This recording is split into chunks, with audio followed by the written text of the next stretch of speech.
I'm going to try to take as much time with this particular subject as is needed.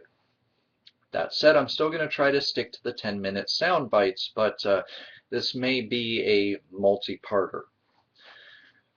You all know sex. Most of you know sex on some kind of level, or you've been taught about sex. Sex is a thing that is happening. But oftentimes, and this is part of why I'm bringing this up, it's a social stigma. Some places don't want you having sex at all, unless you're married, and even then, you're only supposed to be having sex for procreation. Therefore, you can't have a lot of sex unless you plan on having a lot of kids, and sometimes people do that, which I think personally is reckless. Um, but I digress. Talk about resources and management aside. Some people think that even if you have sex within the bounds of scripture or what have you that holds to it, you can only have sex in one position and only in one place, that being the vagina. Because God forbid two women get together or two guys get together and they wish to express their love and affection. Oh, right, I forgot. They're an abomination. They're unnatural, despite the fact that we've observed homosexuality and even to some degree pedophilia in many species. Down below, aside from this article that I'm going to be reading from, is a very, very apt documentary called uh, Evolution and Polyamory. It's given by a researcher by the name of Ania Bola. I'm sorry if I got her name wrong, which will bolster a bit of what this article talks about. This is why sexual repression is important. This topic that, oh, we're not animals, therefore we can't copulate like animals. Anything that is dirty is wrong. It's the work of Satan, and therefore to show that we are a pure people, even if we're married, there needs to be a limit on how much boot knocking we're doing, and it cannot be for pleasure because sex can't be for pleasure. Silly Octavius Rex, don't you know the sexual revolution is over and you lost? No, it's not. The main thing that stopped it dead in its tracks, aside from a revival of conservatism, was AIDS. Suddenly, we kind of had to be a little bit wary of who we were having sex with, and how many times and what conditions we were doing it in.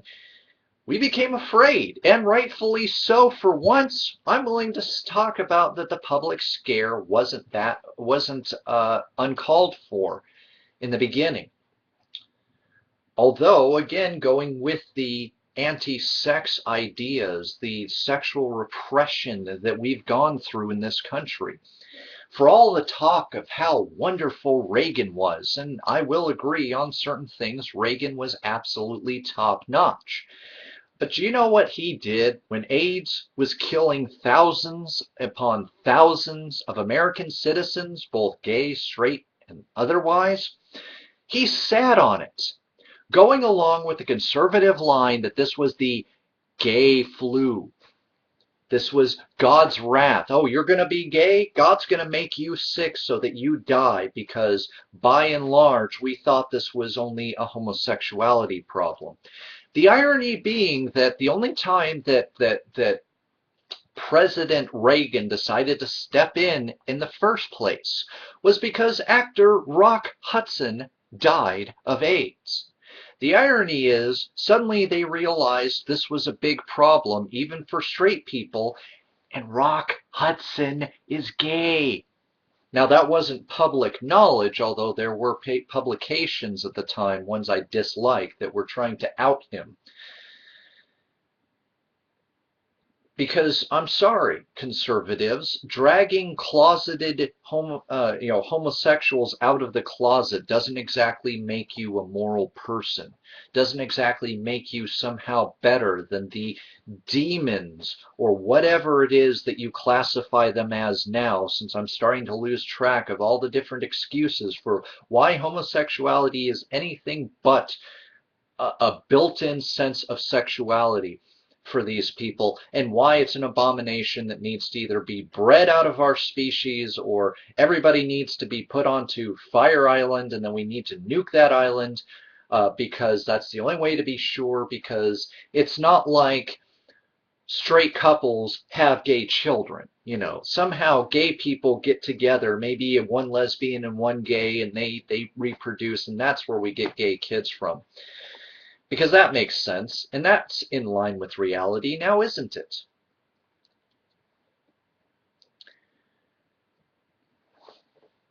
This topic is important because part of what this article that I'm going to talk about has to do with human health. This touches on everything from masturbation to people having just sex in general. The recommendation now being that at least daily sex isn't exactly a horrible thing to have. And I would put a side note, just in case people decide to come into my channel and decide to start stuff over an ideal that I didn't think I needed to touch on. No, I don't think sex in front of children is okay. I don't think exposing them to pornography at certain ages is okay. I believe that it's illegal to view it for certain ages for a reason, and I stand with the law in most respects there. Since some people decide that, oh, I can't refute what you're about to say, so I'm just going to make up something that you didn't bring up to try to poke holes in what I am saying here. But you know what? It's not really me that you have to disprove in all of this. It is people like Ania Bola. It is, let's see, authors like, shoot, oh, well, no sources given as far as an author for the particular piece that I'm going to be reading, but you can read it for yourselves. This also has to deal with another reason why things like slut shaming is wrong. You can't stand there and say that, oh, slut shaming is moral.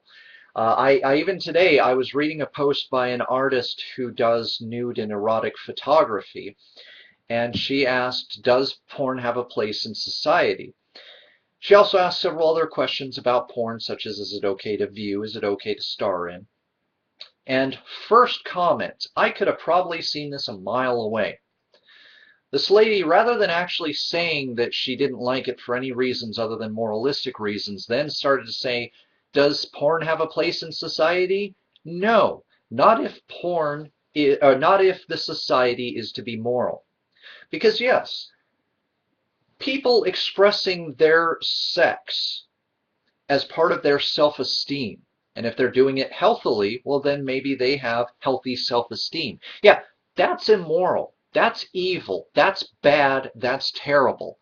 And therefore, I can now make this person who makes me feel uncomfortable for the fact that I repress myself and that I have no self-esteem or sexual self-esteem, by shaming them, by trying to make them feel bad for doing what their body, as you'll read, or as you'll hear through this, or you can read the articles, they'll be posted down in the underbar for each video, what these people are saying, because it makes me feel uncomfortable, because I've been taught, had it beaten into my skull that any kind of copulation outside of a monogamous relationship, a married monogamous relationship, is automatically bad. And it means that by doing this, these people are harming themselves and somehow by proxy harming the community, harming society.